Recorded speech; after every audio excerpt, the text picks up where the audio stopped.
Being alone doesn't mean that you're by yourself. It means that you are in fulfillment, in joy, in satisfaction with you. I entered a talent show and I thought I killed it, and standing ovations, and baby, I didn't even place. I said, okay, this is how the industry is. This is what's going on. And I realized that no matter what, you pick yourself up, you keep going, and you just pursue the next thing, and you keep it in your bag, and you say, I accomplished something, let me move on to the next one and surprise myself even more.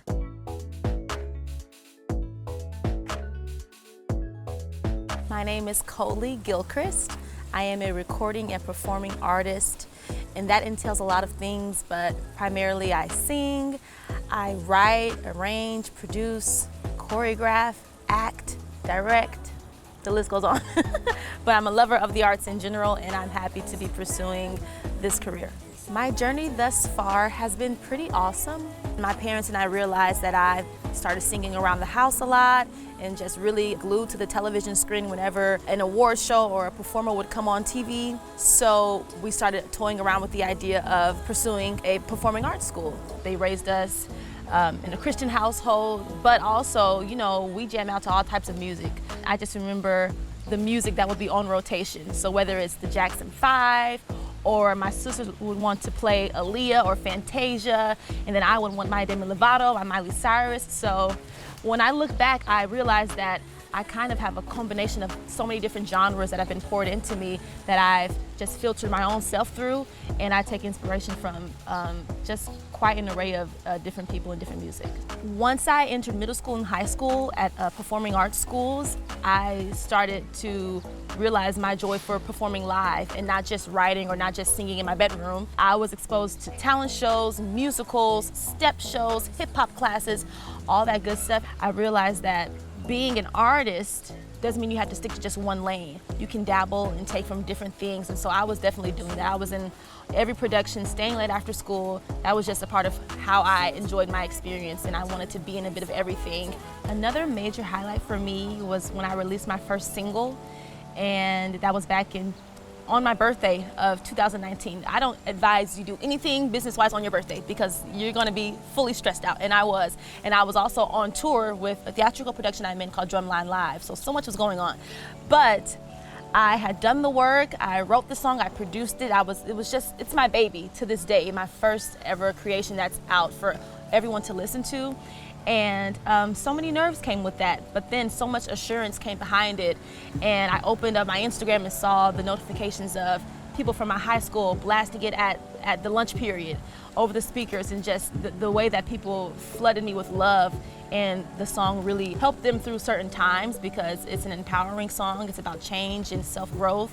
So that right there has been a core memory, just to see the way that music can unfold and really touch the people around you, and then people that you've never heard of across the country. That right there has been one of my most beautiful experiences as a songwriter and as a producer. I can be by myself all day and just make myself laugh nonstop, just because of the world I create around me, my imagination, the jokes I tell myself. So I love that that has stayed true. I think that the things that have changed the most have been the lack of care for whatever other people think, embracing who I am, embracing my choices, embracing my mistakes, and just taking it day by day and knowing that life is too short to worry about all those small things over and over and over again. It's gonna drive yourself crazy. So I've learned to just kind of be more free as an artist, as a girl, as a young adult, yeah, as a human. It's not my hometown, but it kind of is. I've been here since I was 5, but this is the city of Conyers, Georgia.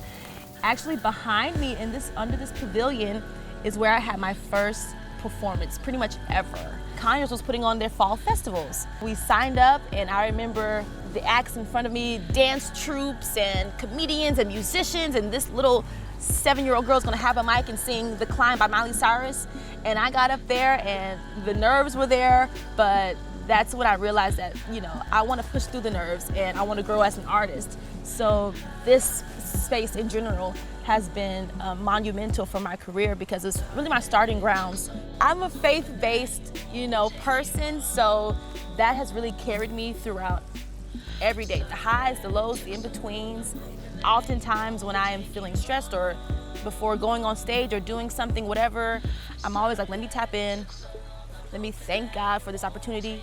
Let me ask him to give me the strength that I need, give me the words that I need, give me the dance moves that I need, whatever the case is, to get through it. And it really does help keep me calm. It keeps me centered. I know firsthand what it feels like to be stuck and to be like have a writer's block or whatever the case is, or just feel like you're not where you want to be or where you see yourself. The first thing is to give yourself grace. We're not robots, we are humans, and it's essential to prioritize rest and to give yourself grace, because oftentimes we're perfectionists, especially as artists. We're putting our work on display for the whole world to see and judge, so that can be overwhelming. And then second, once you feel replenished and you feel like yourself again, just create. And create without, the idea of having to share it.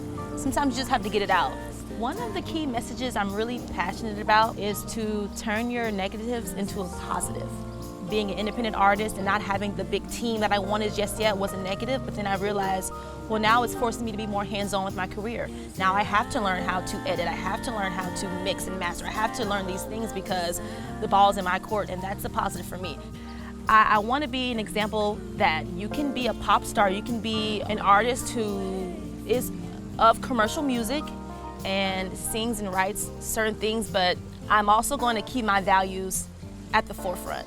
That's something that I've been, walking the tightrope on, and it's difficult, but it's also the challenge that I have to take on and that I want to take on. So I'm going to continue to strive and, be a positive light for people. If there was an invisible string that connected my story from the beginning to right now, fearlessness. Because it's scary out here. It's scary to put yourself forward and to just be who you are completely. I had to really trust what I was doing and who I was to get through certain moments in my life. Just, be the best version of yourself every day by taking different opportunities of fearlessness that you can. I'm Coley Gilchrist. I am a singer and entertainer. I'm a lover of Christ, but also a lover of shenanigans, and I'm a lover of uplifting through the arts.